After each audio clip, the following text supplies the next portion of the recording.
When I hear what we call music, it seems to me that someone is talking, and talking about his feelings or about his ideas of relationships.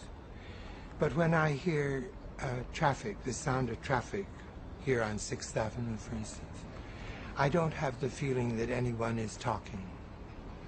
I have the feeling that sound is acting. And I love the activity of sound.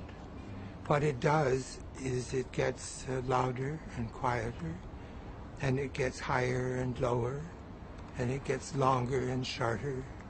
It does all those things which I'm completely satisfied with that. I don't need sound to talk to me. We don't see much difference between time and space. We don't know where one begins and the other stops. So that most of the arts we think of as being in time, and most of the arts we think of as being in space. Marcel Duchamp, for instance, began thinking of thinking of music as being not a time art, but a space art. And he made it a piece called sculpture musicale, which means different sounds coming from different places and lasting, producing a sculpture which is sonorous and which remains. People expect listening to be more than listening.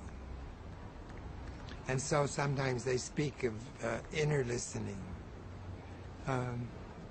or the meaning of sound.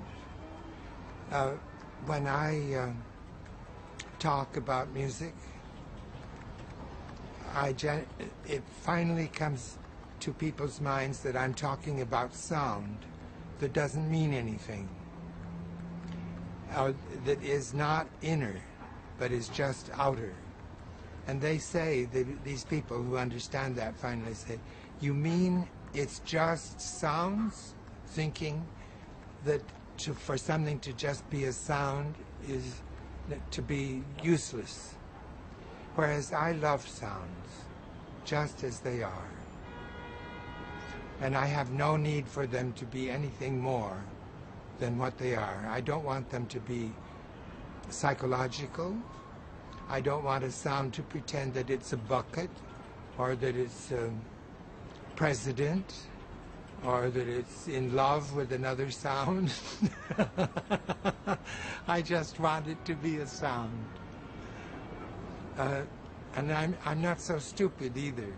There was a German philosopher who's very well known, Immanuel Kant, and he said there are two things that don't have to mean anything.